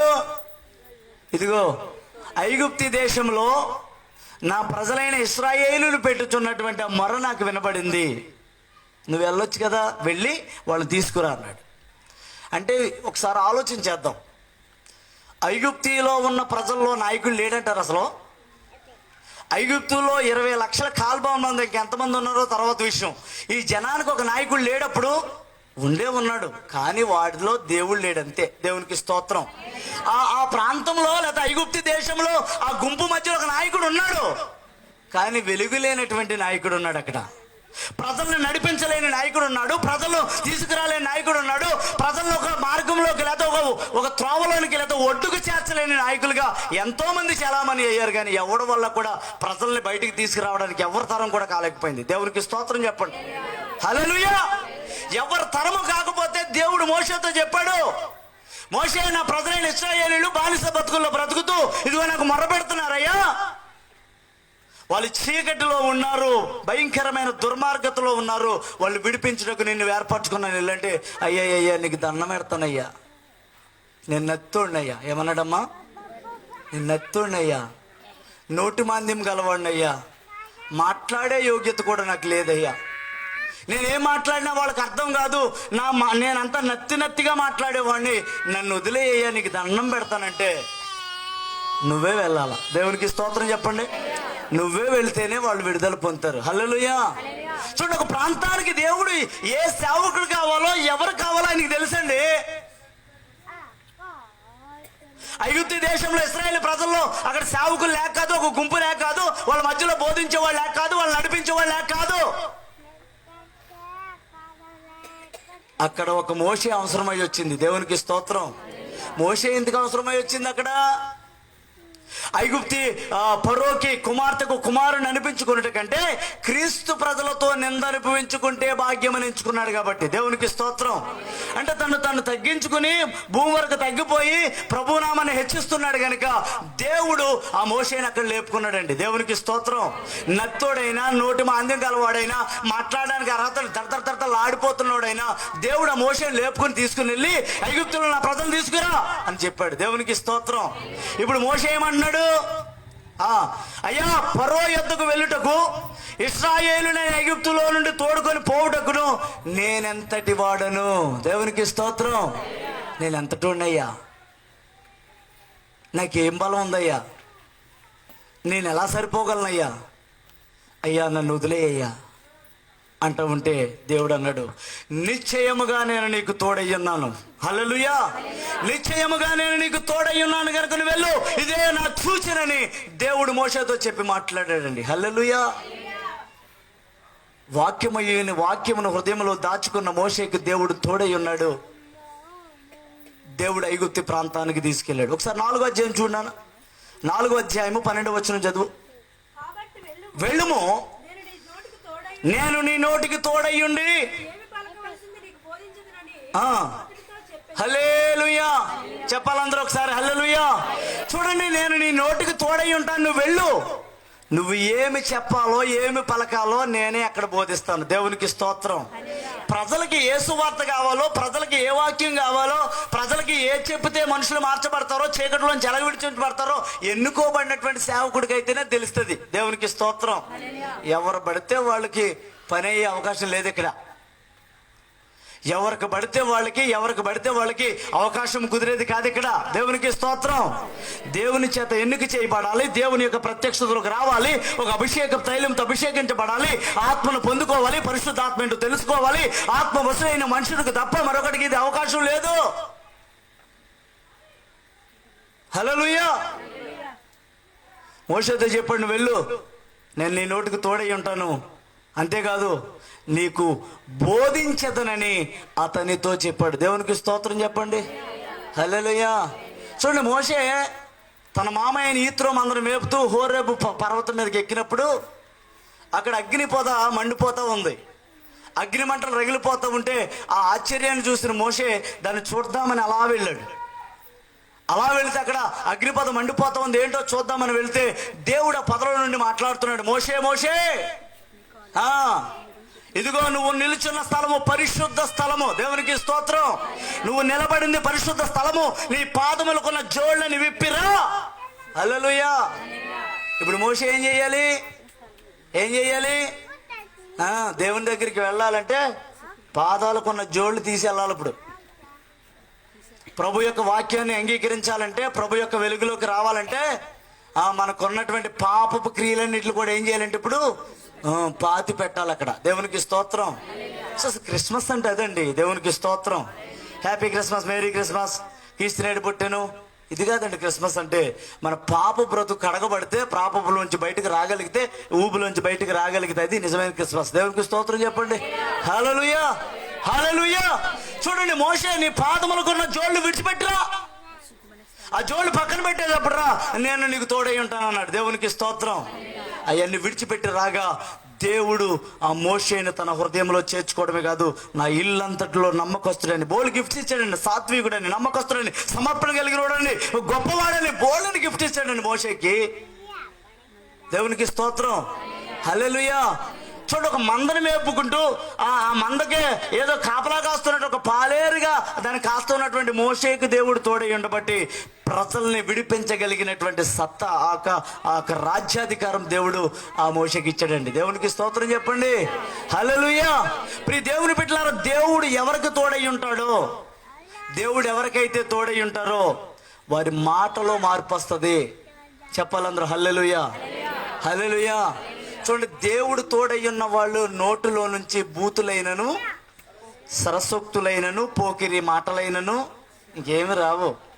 నువ్వు మాట్లాడితే స్పష్టమైన మాట వస్తుంది. అమ్మ ప్రైజ్ ది లార్డ్, వందనాలు తల్లి, బాగున్నారా, ఏమే ఒలే వసే, రావేక. దేవునికి స్తోత్రం. దేవుడు మనకు తోడై ఉంటే మనం నోటి స్పర్శ మారిపోద్దండి. మన నోటి స్పర్శ కదా, మన నాలుక, మన నోటంటే వచ్చే ప్రతి మాట కూడా మారిపోద్ది. ఇప్పుడు దేవుడు మోషేకు తోడై ఉన్నాడు కనుక నత్తి మాట మారిపోయింది. మరి ఇక్కడ దేవునికి స్తోత్రం. నత్తోడు ఎలాగ నాణ్యమైనడు అయిపోయాడు. హల్లెలూయా. నాణ్యమైనడు అయిపోతున్నా కదా, దేవుడు బోధ చేస్తా ఉంటే ఆ బోధకి పర్రో యొక్క హృదయమే కదిలిపోయింది అంటండి. దేవునికి మహిమ కలుగును గాక. అప్పటికే ఎన్నో బానిస బతుకుల్లో ఆ ఇటుకలు చేసుకుంటూ, పాకి పని చేసుకుంటూ, ఆ రాజుల ఎదుట కాళ్ళు కడుగుతూ ఉన్నటువంటి ప్రజలు, అధికారులు ఉన్నారు. అయితే వాళ్ళ చేత కాలేదంతే, వాళ్ళ వల్ల కాలేదంతే. వాళ్ళ అధికారం వాళ్ళ ఎందుకు ఉపయోగం లేని వారుగానే ఉన్నారు. కానీ నత్తివాడైన మోషే మాత్రం వాళ్ళు విడిపించుకు రావడానికి సమర్థుడయ్యాడండి. దేవునికి స్తోత్రం. హల్లెలూయా. ఎప్పుడు దేవుడు తోడై ఉన్నప్పుడు. ఇదిగో కన్యకు గర్భవతిగా పుట్టిన ఇమ్మానుయేలు దేవుడు నీకు నాకు మనందరిగా తోడైనప్పుడు ప్రతిదీ సాధ్యమే. హల్లెలూయా, హల్లెలూయా. ఇల్లు కట్టుకోవాలని నేను ఎప్పటి నుంచో అనుకుంటాను, నా వల్ల కాలా. మందిరం కట్టాలని నేను ఎప్పటి నుంచో అనుకుంటున్నాను, ఇల్లు కట్టాలనే ఉద్దేశం నాకు లేదు. అసలు మరి అదేంటో దేవుని కృప నాకు అర్థం కాదు. లాక్డౌన్లో అందరూ ముయ్యబడిన టైంలో, తలుపుల్లోంచి బయటకు వస్తా కూడా అవకాశం లేని టైంలో, మే నెల 18వ తారీఖున దేవుడు నాకు ఒక మంచి అవకాశం ఇచ్చాడండి. హల్లెలూయా. ద్వారాలు అలా తెరిచాడంతే. హల్లెలూయా. దేవుడు తోడై ఉంటే ప్రతి కార్యము జరిగిద్దండి. నేను మందిరం అడిగాను కానీ ఇల్లు మందిరం కూడా ఇచ్చాడు ఆయన. మరి అదేం కృప మరి ఇక నాకు తెలియదు. ఇక దేవునికి స్తోత్రం, హల్లెలూయా. మరి అదేంటి దేవుని కృప అంటే. పెంట మీద నుండి దీనులను పైకెత్తువాడు, ఊబులో నుండి దొంగ ఊబులో నుండి, చేట కలిగిన దొంగ ఊబులో నుంచి అనేకులను లేవనెత్తగలిగిన మన దేవుడు నీకు నాకు తోడయ్యుండి ఒక అద్భుతమేనండి. హల్లెలూయా, దేవునికి స్తోత్రం. ప్రియులారా, మోషేకు దేవుడు తోడై ఉండబట్టి ఆ బానిసత్వంలో ఊబిలో కూరుకుపోయిన మనుషులందరినీ తీసుకురాగలిగాడండి. వాళ్ళతో మాట్లాడాడు, వాళ్ళు వెలిగించాడు, వాళ్ళ బ్రతుకులు మార్చాడు. ఎప్పుడు ప్రజలందరూ మోషే దగ్గరికి వచ్చారు కాబట్టి వాళ్ళు వెలిగించబడ్డారు. నేను వెళ్ళను, నా వల్ల కాదు, మోషే నీ పని ఇదే, నా పని అదే అని కూర్చో, నువ్వు అలాగే ఉంటావు. ఇక దేవునికి స్తోత్రం. ఏం వెళ్తాంలే అని కూర్చుంటే ఇక అలాగే ఉంటుంది. ఇక దేవునికి స్తోత్రం. ఒక్కొక్కడికి అపాయింట్మెంట్ లెటర్ వచ్చిందంట. ఏమొచ్చింది? అపాయింట్మెంట్ లెటర్ వస్తే, ఒరే పలానా రోజు నీకు ఉద్యోగం అంటారా బాబు, వెళ్ళరా అపాయింట్మెంట్, వెళ్ళరా, నేను పిలిచారా బ్రాంచ్ మేనేజరు, నువ్వు వెళ్తే నేను చూసి ఒకవేళ క్వాలిఫై అయితే నీకు ఉద్యోగం వస్తుంది అంటే వెళ్దాంలే అని నీరసించిపోయి అలా కూర్చున్నాడట. ఈలోపు మరొకడికి వచ్చింది అవకాశం, వెళ్ళాడు, ఉద్యోగం పట్టుకుపోయాడు. దేవునికి స్తోత్రం. ఒక మెలకు అనేది లేకపోతే, దేవుని చేరాలనేటువంటి ఒక ఆలోచన లేకపోతే, దేవుని చేర్చుకోవాలనేటువంటి ఒక తలంపు లేకపోతే యేసయ్యని ఎన్నడూ మనం పొందుకోలేమండి. హల్లెలూయా. యేసయ్యని ఎప్పుడు కూడా మనం చేర్చుకోలేము, మనం పొందుకోలేము. ఆ వెలుగై ఉన్నటువంటి దేవుణ్ణి చేర్చుకోవాలంటే మొట్టమొదట నీలో ఉన్న చీకటి బయటకు పోవాలి. హల్లెలూయా చెప్పండి, హల్లెలూయా. దేవుడు, ఆ ఇమ్మానుయేలు దేవుడు నీకు తోడై ఉండాలంటే, ఆ ఇమ్మానుయేలు దేవుడు నీలో నివాసం చేస్తే, వాక్యమై ఉన్నటువంటి దేవుడు నీలో కార్యం చేస్తే నీ బ్రతుకు వెలిగించబడుద్ది. హల్లెలూయా. ఎన్నో కుటుంబాలు మార్చబడ్డాయండి, అందులో నేను ఒకడిని. పిల్లలు మాట్లాడకండి. ఎన్నో కుటుంబాలు మార్చబడ్డాయి, అందులో నేను ఒకడిని. అందరూ బాగుండాలి, అందులో నేను ఉండాలనే వాడు నేను. ఇక్కడ దేవునికి స్తోత్రం. దేవుళ్ళు అందరూ ఉండాలి, అందులో నేను కూడా ఉండాలనుకునే ఆలోచనలో నేను ఉన్నాను. నా ప్రభు నన్ను మార్చాడు. తింటాక తినలేక, ఉంటాకి ఇల్లేక, అడుగుతేనే బతుకుల్లో దేవుడు నన్ను మార్చాడండి. ఇదిగా నా భార్య, ఒకసారి లేకమ్మా, నేను జైల్లో, రాజమండ్రి సెంట్రల్ జైల్లో యావజ్జీవ కారాగార శిక్ష అనుభవిస్తూ ఉంటే, ఇద్దరు పిల్లలు, ఇటు పైకి లేకరా, ఈయన నా చిన్న కొడుకు, ఇంకో పెద్ద ఆయన ఉన్నాడు. ఆ అమ్మాయి రాజమండ్రి సెంట్రల్ జైలుకి వచ్చి నన్ను ఇష్టం వచ్చినట్టు తిట్టింది. నీ వల్ల నా జీవితం నాశనం అయిపోయింది, నా బ్రతుకు పాడైపోయింది, ఉపయోగం లేని బ్రతుకు అయిపోయింది నా బ్రతుకు. నువ్వు వచ్చి రాజమండ్రి సెంట్రల్ జైల్లో పడి ఏడుస్తున్నావు, తింటా కూడలేదు నాకు. నేను కూలి పనికి వెళ్తుంటే 50 రూపాయలు జీతం ఇచ్చేవాళ్ళు, ఆ 50 రూపాయల జీతం తెచ్చి నీకు పిల్లల్ని పెంచనా, లేకపోతే నీకు వచ్చి డబ్బులు ఇవ్వనని చెడామాట తిట్టిన రోజులు ఎన్ని ఉన్నాయి నా బ్రతుకులో. దేవునికి స్తోత్రం. ఏడ్చి కుమిలిపోయిన దినాలే నా బ్రతుకులోనండి. చీకటి అంధకారమే నాలో కమ్మేసింది. అలాగా అంధకారపు చీకటిలో కమ్మేయబడి ఆ చీకటి బ్రతుకుల్లో అలాగే చీకటిలో నలిగిపోతూ కుమిలిపోతూ ఏడుస్తున్నటువంటి సమయంలో నా యేసయ్యే వాక్యపు వెలుగుగా ప్రత్యక్షమయ్యాడు. దేవునికి స్తోత్రం, హల్లెలూయా. ప్రియులారా, ఒక తినడానికి తిండి లేక పక్కింటి వాళ్ళకి ఇంటికి వెళ్ళి ఒక చైర్ మీవి అప్పడిగితే మేమివ్వం మీకు. ఎలా తీరుస్తావు నువ్వు ఎక్కడి నుంచి తీరుస్తావు? నీకు మొగ దిక్కేడి, నీ మొగోడు జీతం మీద నీకు, నువ్వు ఎక్కడి నుంచి తీరుస్తావు, ఎలా తీరుస్తావు అనేటువంటి భయంకరమైనటువంటి ఒత్తిళ్ళు నా కుటుంబం మీద పడితే, ఆ అమ్మాయి వచ్చి ఇష్టం వచ్చినట్లుగా మాట్లాడి తిట్టిన దినాలు బోళ్ళన్నీ నా జీవితంలో. దేవునికి స్తోత్రం. ఇలాంటి చీకటి అంధకార దుర్మార్గ భయంకరమైన పరిస్థితుల్లో నుంచి నా యేసయ్య నన్ను వెలిగించాడు. హల్లెలూయా చెప్పండి అందరూ, హల్లెలూయా. నా ప్రభువే నాకు తోడై ఉన్నాడు. నేను ఎక్కడికి వెళ్ళినా ఎవరి మీద ఆధారపడను, ఎవరి మీద ఆనుకోను, ప్రతిదీ నా దేవుని మీద ఆధారపడతాను. దేవునికి స్తోత్రం, హల్లెలూయా. ప్రియులారా, నిజం చెప్పనా, దేవుడు చేసే కార్యాన్ని గురించి చెప్తాను వినండి. నేను అర్జెంటుగా ఒక అతనికి 1,00,000 రూపాయలు ఇవ్వాలి, గుర్తుపెట్టుకోండి, ఇది హృదయంలో దాచుకోండి. 1,00,000 రూపాయలు ఇవ్వాలంటే అతను నాకు ఒత్తిడి చేస్తున్నాడు, నాకు ఎప్పుడు ఇస్తావని. నేను ప్రార్థన చేస్తాను, ప్రభువా ఈ డబ్బులు వాళ్ళకి ఇవ్వాలి, నాకు వచ్చే అవకాశం లేదు, ఏం చేయాలో చేయని ప్రభు మీద ఆధారపడ్డాను. అద్భుత రీతిలో దేవుడు డోక్రాలో 1,00,000 రూపాయలు లోన్ ఇచ్చాడు. దేవునికి స్తోత్రం, హల్లెలూయా. ఈ డోక్రాలోనే 5 నెలల క్రితం రావాలా, 5 నెలల క్రితం రావాల్సింది, సంతకాలు అన్నీ అయిపోయి ఆగిపోయింది. నా దేవుడికి తెలుసు నా అవసరం ఎప్పుడు తీరాలో. ఇప్పుడు ఇచ్చాడు లోను, ఇప్పుడు నేను ఆ బాకీ తీర్చుకోవడానికి అవకాశం కుదిరింది. దేవునికి స్తోత్రం, హల్లెలూయా. నిజముగా మనం దైవికంగా దేవునిలో ఎలుగుతూ దేవుని యొక్క వాక్యం నింపుకుంటుంటే నీ ప్రతి అవసరత కూడా యేసుక్రీస్తు మార్గదర్శనంలో తీర్చబడుద్ది. ఆమేన్, హల్లెలూయా. చూడండి, ఇశ్రాయేలీయుల ప్రజలను ఐగుప్తు పాపం నుండి, బానిస బ్రతుకుల నుంచి విడిపించడానికి దేవుడు మోషేకు తోడై ఉన్నాడు కనుక ఆ ప్రజలందరూ బయటికి రాగలిగారు. హల్లెలూయా. అడు నత్తోడా, చిన్నోడా, లేకపోతే పొట్టోడా, లేకపోతే ఎంతే ఉన్నాడా, ఇది కాదండి కావాల్సింది. నువ్వు ఎంత ఉన్నావు అన్నది కాదు, మ్యాటర్ ఎంత ఉన్నదా అన్నదే ముఖ్యం ఇక్కడ. దేవునికి స్తోత్రం. సీనియారిటీ కాదండి మనకు కావాల్సింది. ఏంటది? సిన్సియారిటీ కావాలా. హల్లెలూయా. సీనియారిటీ ఉంటే ఎవరికి కావాలి? నువ్వు 40 సంవత్సరాలు కావచ్చు, 50 సంవత్సరాల అనుభవం ఉండొచ్చు, లేదా 100 సంవత్సరాల అనుభవం ఉండొచ్చు. నీ అనుభవం అంతా కూడా ఉపయోగం లేనిదే. ఒక సిన్సియారిటీ. ఎస్, ఒక ఉద్యోగంలో ఒక సైనికుడు యుద్ధంలో పోరాట పటిమలో చివరి వరకు పోరాడగలిగిన వాడే సైనికుడు. దేవునికి స్తోత్రం. మధ్యలో ఆ సైన్య సమూహాన్ని చూసి వెనుదిరిగిపోయాడు ఎప్పుడు సైనికుడు కాదండి. యుద్ధంలో పోరాడి వాడిని కొట్టగలిగి, వాడిని జయించగలిగి, వాడిని తన్నగలిగినోడే సైనికుడు. దేవునికి స్తోత్రం. వాడు చిన్నోడైతే ఏమైంది, ఇంతోడైతే ఏమైంది, అంతోడైతే ఏమైంది, వయసులో అనుభవం లేకపోతే ఏమైంది, దేవుడు వాళ్ళతో తోడై ఉంటే. దేవునికి స్తోత్రం. హల్లెలూయా చెప్పండి. హల్లెలూయా. ఇప్పుడు నత్తివాడైన దేవుడు మోషేకు దేవుడు తోడై ఉన్నాడండి. ఒకసారి యెరెమీయా గ్రంథం తిండి. యెరెమీయా గ్రంథం 1వ అధ్యాయం చూడమ్మా. యెరెమీయా గ్రంథం 1వ అధ్యాయము 4 నుంచి చదవండి. నాకు ప్రత్యక్షమై నిన్ను ఎరిగి తిని, నువ్వు గర్భము నుండి బయలుపడకమునిపై నేను నిన్ను ప్రతిష్ఠించి తిని, జనములకు ప్రవక్తగా నిన్ను నియమించి తిని, అందుకు ప్రభువుకు యెహోవా చిత్తగించుము. నేను బాలుడనే మాటలాడుటకు నాకు శక్తి సాలదని నేను అనగా ఇలాగూ సెలవిచ్చాను, నేను బాలుడని అనవద్దు, నేను నిన్ను పంపు వారి అందరి యొద్దకు వెళ్ళి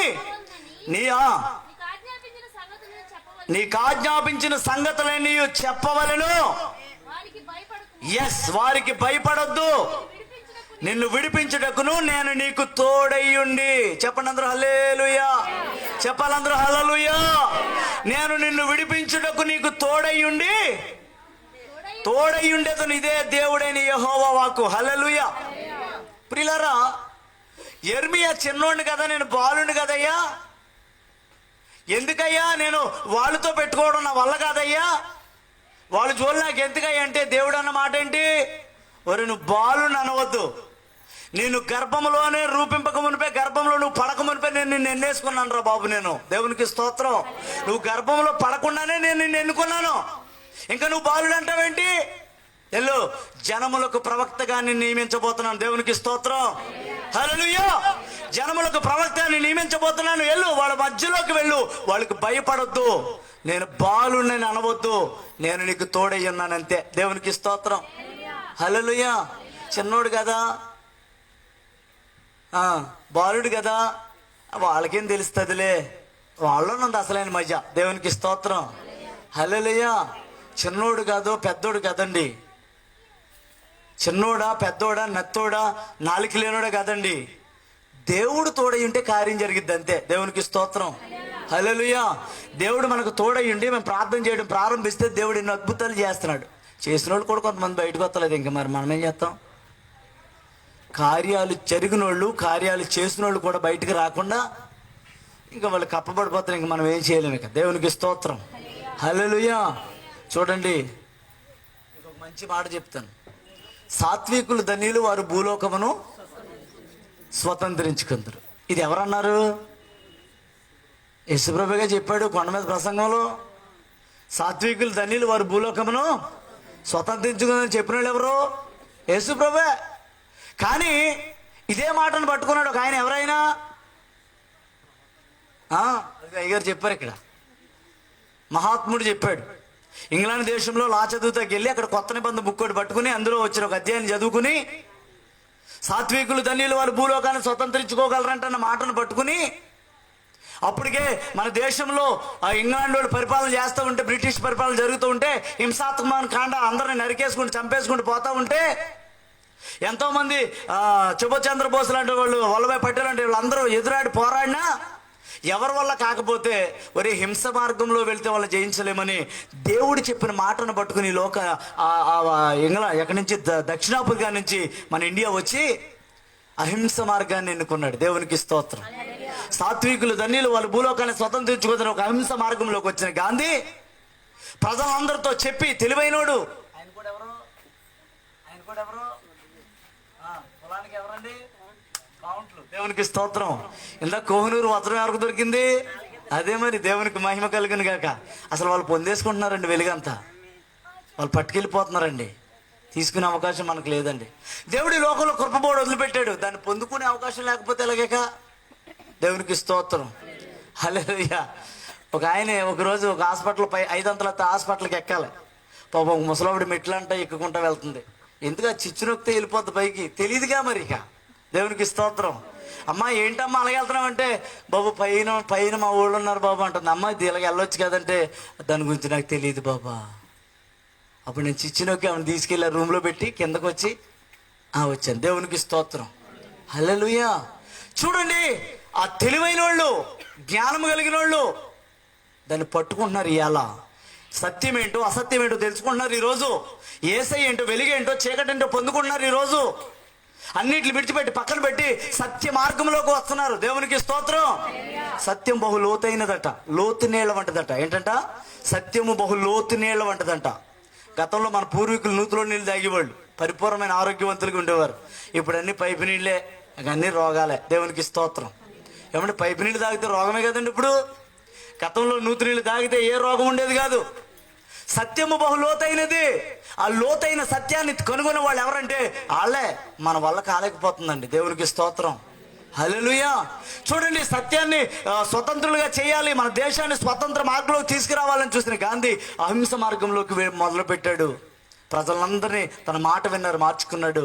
వాళ్ళు గోప మీద కొడితే ఇంకో గోప చూపించాడు. యేసుప్రభు చెప్పాడుగా ముందే, చెడు చూడొద్దు. యెషయా గ్రంథంలో ఉంది. ఆయన చెప్పిందేం కాదు. చెడు వినొద్దు, అది కూడా ఉంది. చెడు మాట్లాడొద్దు, అది కూడా ఉంది. ఇవన్నీ తీసుకొని వచ్చి ఇదిగో నేనే వీరుణ్ణి అన్నాడు. దేవునికి స్తోత్రం. ఇప్పుడు గాంధీ ముందున్నాడు కానీ దానికి కారకుడైన యేసుప్రభుని పక్కన పెట్టేశారు. దేవునికి స్తోత్రం. హల్లెలూయా. అలాగే భూమి మీద ఎన్నో అద్భుతాలు, ఆశ్చర్య కార్యాలు జరుగుతూ ఉన్నా, అద్భుత కార్యాల్లో అనేకులు పొందుకుంటా ఉన్నా, మనకెందుకులైన పక్కంటా వెళ్ళిపోయే ఒక గుంపున్నారు. ఇప్పుడు గాంధీ పరలోకం వెళ్ళిపోయాడంటారా? వెళ్ళిపోయాడా? దేవునికి స్తోత్రం. అదొక తీర్పు దిన ముందు గుర్తుపెట్టుకోండి. ఆ తీర్పు ఇదే. వెలుగు లోకంలోనికి వచ్చింది కానీ వారు తమ క్రియలు చెడ్డవైనందున వెలుగుని ప్రేమిక చీకటినే ప్రేమిస్తున్నారు వాళ్ళక. దేవునికి స్తోత్రం. ఆ చీకటిలో పడి బ్రతుకుతా ఉండి, చీకటిలో పడి వెళ్ళిపోతా ఉండి, ఆ చీకటిలోనే జీవిస్తూ ఉంటే వెలుగుకి ఎప్పుడు వస్తాం? ఇంకా వెలిగించబడాలా. దేవునికి స్తోత్రం చెప్పండి. హల్లెలూయా. వెలుగులోకి వచ్చి వెలిగించబడితేనే తప్ప ఆ జీవితం లేదండి. అంతక దేవుడు చేసిన ఆ మహిమను, దేవుడు చెప్పిన మాటను, దేవుడు చెప్పిన వాక్యాన్ని పక్కన పెట్టి తన మహిమ కొరకు చూసుకున్నాడు. ఈ లోకంలో వెలిగించబడ్డాడు అంతవరకే. ఇక చివరికి పరలోక రాజ్యం చేరతాడంటే అది అసంభవం, చేరే అవకాశం లేనిది. దేవునికి స్తోత్రం. హల్లెలూయా. క్రీస్తు ఈ లోకానికి వచ్చింది మనల్ని ఆయనతో పాటు పరలోకానికి తీసుకెళ్ళడానికండి. ఈ లోకంలో దిగబడి జారిపోవడానికి కాదు, లేకపోతే గూతలంటబడి ఏడవడానికి కాదు, పాపంలో పడి ఊబులో పడి నలిగిపోవడానికి కాదు. మనల్ని కూడా ఆయన వల్లే తీసుకుని వెళ్ళి ఒక మహిమలోకి చేర్చాలని యేసయ్య ఇష్టపడుతున్నాడు. దేవునికి స్తోత్రం. మరి ఎంతమంది అయితే ఇష్టపడుతున్నారో నాకు తెలియదు కానీ, ఎంతమంది అయితే ప్రభు యొక్క పాదాలు పట్టుకోవాలని ఆశపడుతున్నారో నాకు తెలియదు కానీ, నా ప్రభు స్పష్టంగా చెప్తున్నాడు, ఈ రాత్రి ఈ గ్రామ బంధకములు తెంపబడిపోతున్నాయి. దేవునికి స్తోత్రం. వాళ్ళ పాపపు కట్ల నుంచి విడుదల పొందుతున్నారు. దేవునికి స్తోత్రం. దేవుడు తోడు చేసుకోండి ప్రియులారా. వాక్యాన్ని తోడు చేసుకోండి. మనుషుల్ని కాదండి, ఆచారాలను కాదండి, అలవాట్లను కాదండి, డాన్సులను కాదండి, గోవిగంతులు కాదండి. నేను ఈ మధ్యన పాట రాశాను అన్న, ఒక్క పల్లవ పాడతానే. దేవునికి స్తోత్రం. క్రిస్మస్ అంటే డాన్సులు కాదురా, క్రిస్మస్ అంటే క్రీస్తునారాధించుటరా. క్రిస్మస్ అంటే డాన్సులు కాదురా, క్రిస్మస్ అంటే క్రీస్తునారాధించుటరా. ఆత్మతో సత్యముతో ఆరాధించాలి, నీ పూర్ణ హృదయముతో ఆరాధించాలి. ఆత్మతో సత్యముతో ఆరాధించాలి, నీ పూర్ణ హృదయముతో ఆరాధించాలి. క్రిస్మస్ అంటే డాన్సులు కాదురా, కాదురా, క్రిస్మస్ అంటే క్రీస్తుని ఆరాధించుటరా. హల్లెలూయా. ఆచారాలు అలవాట్లు క్రిస్మస్ కానే కాదురా, ఎప్పటికప్పుడు సర్దుకుపోతే సమయం వేస్ట్ అయిపోతుంది. ఆచారాలు అలవాట్లు క్రిస్మస్ కానే కాదురా, ఎప్పటికప్పుడు సర్దుకుపోతే సమయం వేస్ట్ అయిపోతుంది. వినియోగించకపోతే భక్తి పాడైపోతుంది, ఉపయోగించకపోతే భక్తి వేస్ట్ అయిపోతుంది. వినియోగించకపోతే భక్తి పాడైపోతుంది, ఉపయోగించకపోతే వాక్యం వ్యర్థమైపోతుంది. క్రిస్మస్ అంటే డాన్సులు కాదురా, కాదురా, క్రిస్మస్ అంటే క్రీస్తుని ఆరాధించుటరా. క్రిస్మస్ అంటే డాన్సులు కాదురా, క్రిస్మస్ అంటే క్రీస్తుని ఆరాధించుటరా. పూర్వం నుండి చేస్తున్నాము పర్వాలేదంటాము, పూర్వం నుండి చేస్తున్నాము పర్వాలేదంటాము.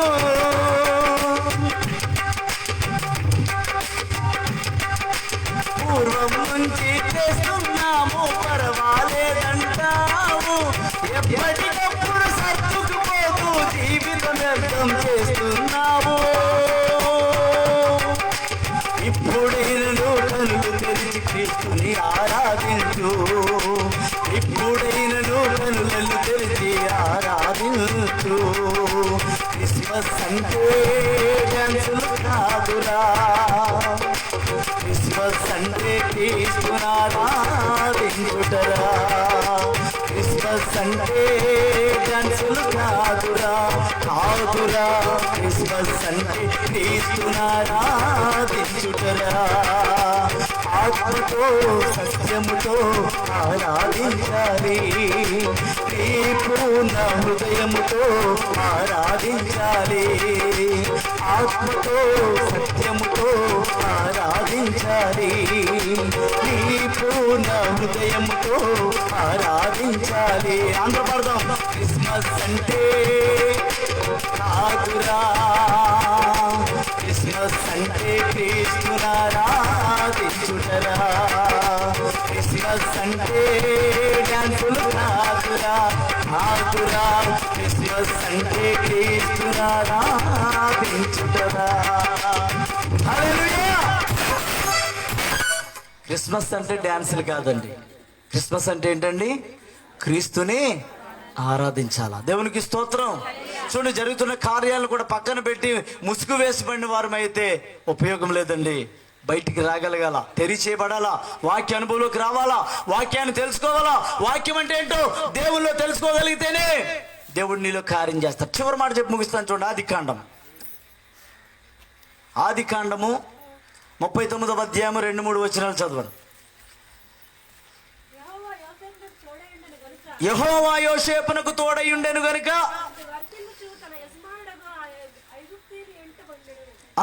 అతడు వర్ధిల్లుచు అతని యజమానుడైన వెంట ఉండెను. యెహోవా అతనికి తోడయుండెననియు అతడు చేయునదంతా అతడి చేతిలో యెహోవా సఫలము చేసెననియు చూచినప్పుడు యోసేపు మీద అతనికి కటాక్షము కలిగెను గనుక. అబ్బా, ఎంత గొప్ప మాట అండి ఇది. యోసేపును కొనుక్కున్నాడు ఒక ఆయన.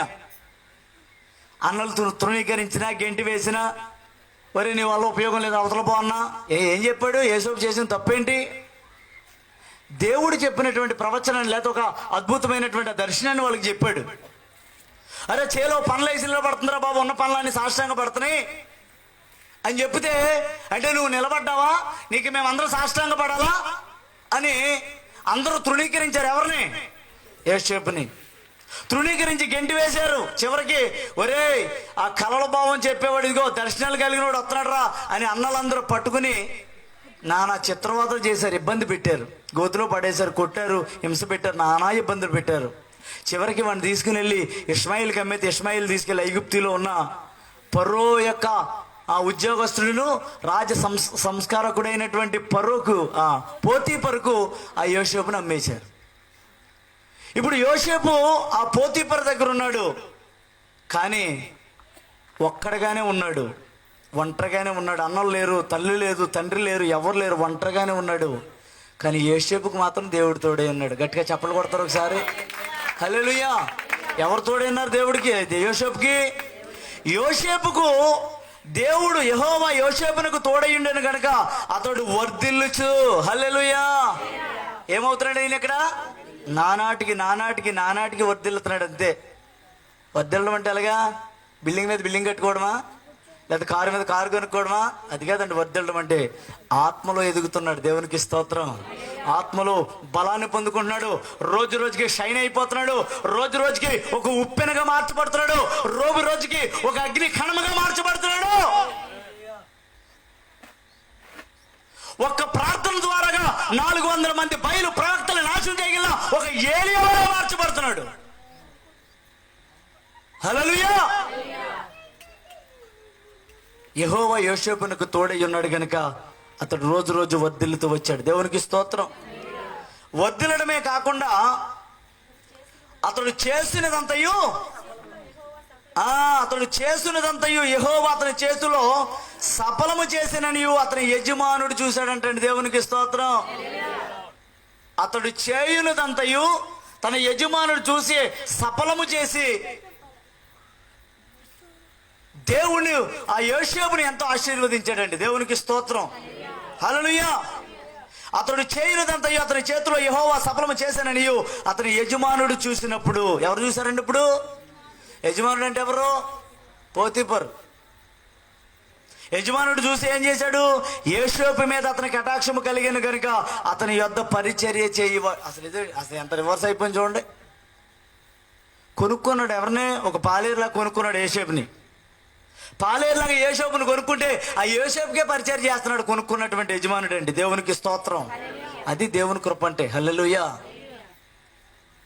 యోసేపు ఒక పాలేరులాగా లేకపోతే ఒక దాసుడిలాగా కొనుక్కున్నటువంటి పోతీఫరు ఆ యోసేపుకే పరిచయం చేయడం ప్రారంభించాడంటండి. దేవునికి స్తోత్రం. ఈరోజు యేసు ప్రభువుని లేదంటే ఆ ఇమ్మానుయేలు దేవుణ్ణి కన్య గర్భవతిగా పుట్టినటువంటి ఆ యేసయ్యను ఎవరైతే హృదయంలో చేర్చుకుంటారో, నువ్వు చిన్నోడువా, పెద్దోడువా, మోగోడువా, లేకపోతే నోటి మాంద్యం గలవాడువా, మాట్లాడినవాడువా, ఎవడమనేది నాకు అనవసరం. నీకు పరిచర్య చేయడానికి నీ యజమానులే దిగి వస్తారు. దేవునికి స్తోత్రం. హల్లెలూయా. యోసేపు జీవితంలో దేవుడు అంత అద్భుతం చేశాడండి. నిజమైన క్రిస్మస్ అంటే ఏంటి? మనకి నిజమైనటువంటి ఆనందం అంటే ఏంటి? హ్యాపీ క్రిస్మస్, మేరీ క్రిస్మస్ కాదు. హల్లెలూయా స్తోత్రం కాదు. యేసయ్యను హృదయంలో చేర్చుకోవాలి మొట్టమొదట. దేవునికి స్తోత్రం. నువ్వు మెడలో సిలువ వేసుకో, లేకపోతే గోడకు బొమ్మ పెట్టుకో, చేతికి ఉంగరం పెట్టుకో, జోబులో కచ్చి పెట్టుకో, లేకపోతే ఇంకేదైనా చేసుకో. ఇక్కడ వాక్యం లేకుండా నువ్వు వెళ్ళి చేసుకున్న వేస్టే. దేవునికి స్తోత్రం. ఎక్కడ చేర్చుకో ముందు. హల్లెలూయా. హృదయంలో చేర్చుకున్న తర్వాత హృదయంలోనికి ప్రభు ఎప్పుడైతే ఎంటర్ అవుతాడో, హృదయాంతరంగంలో చేర్చుకోబడతావో, అప్పుడు దేవుడు నీలో ఉన్న చీకటి పాపాన్ని బయటకు పారదోలుతాడు. దేవునికి స్తోత్రం. ఓ పుట్టోడు ఉన్నాడు. ఎవరు? ఆయన పేరు జక్కయ్య. అయ్యా ఎరుకో మార్గంలో ఆ ప్రయాణం చేస్తూ ఉన్నప్పుడు ఆ భయంకరంగా లోకంలో బ్రతికి లోకానుసారంగా లోకాశలతో బతికినటువంటి ఆ పొట్టు జక్కయ్య సుంకపు గుత్తదారుడు, ధనవంతుడైన జక్కయ్యను గురించి అనేక లేఖనాలు చెప్పబడిన మాట ఏంటంటే సుంకాలు వసూలు చేసేవాడు. 10 రూపాయలకి 40 వసూలు చేసేవాడు. అంత దుర్మార్గుడు అనమాట. అలాంటి దుర్మార్గుడే యేసయ్య పాదాలు పట్టుకున్నాడు. దేవునికి స్తోత్రం. హల్లెలూయా. చూడండి ప్రియులారా, యేసు ప్రభుని చూడాలని వచ్చాడు కానీ ఎవరు అతని వల్ల కాకపోయింది.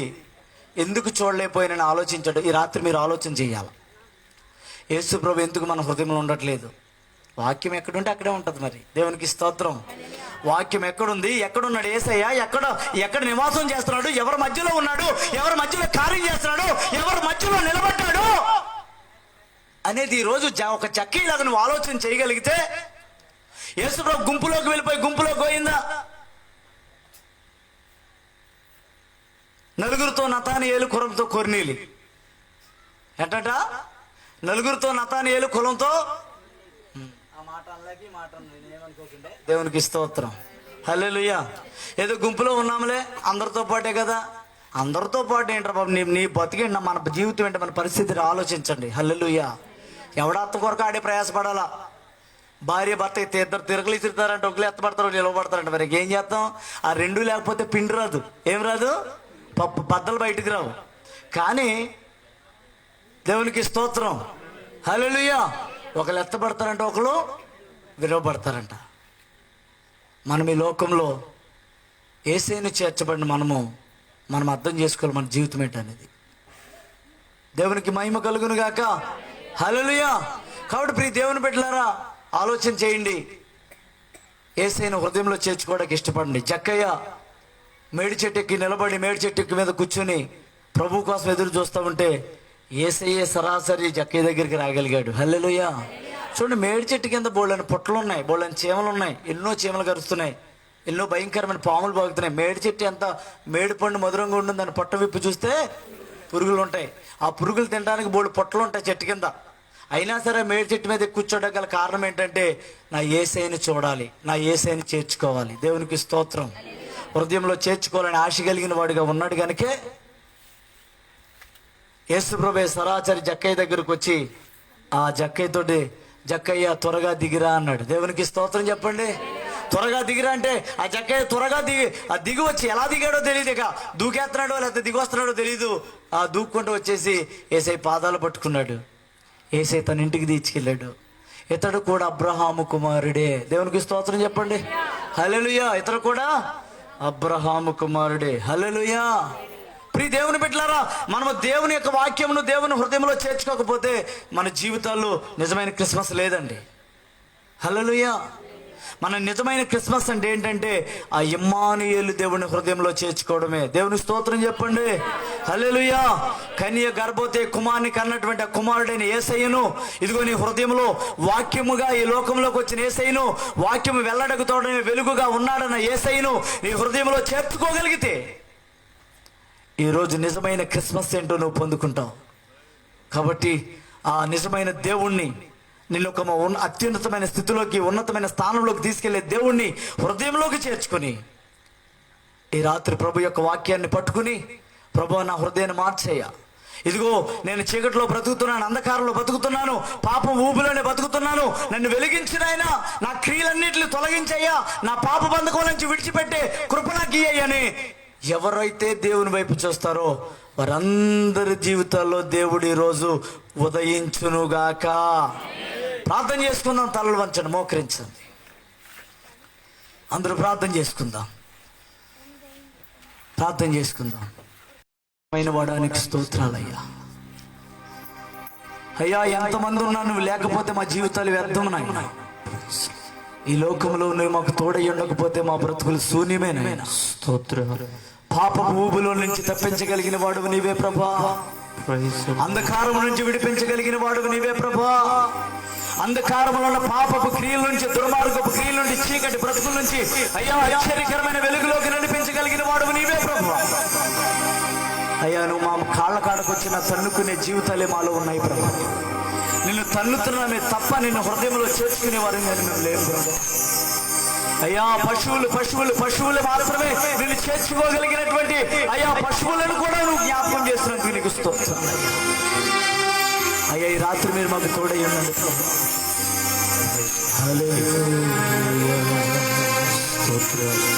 ప్రతి ఒక్కరు కూడా ప్రార్థన చేద్దాం.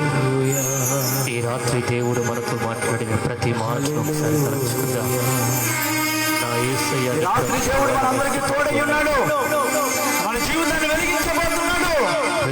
ఇదిగో మోషేకు తోడై ఉన్నవాడు, యోసేపులకు తోడై ఉన్నవాడు, దానియేలులకు తోడై ఉన్న దేవుడు ఇది తోడై ఉన్నాడు. ఈ రాత్రి ప్రియ దేవుని బిడ్డ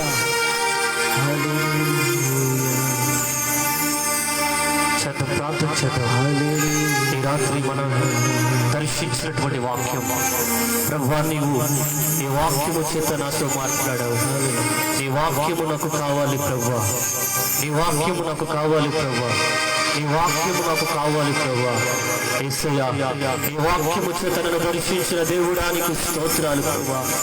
నీ వాక్యము నా హృదయములో నిలిచి ఉండాలి రాత్రి. నీ వాక్యము చేత నన్ను బలపరిచిన దేవుడా, నేను నిన్ను అంగీకరిస్తూ ఉన్నాను ప్రభువా.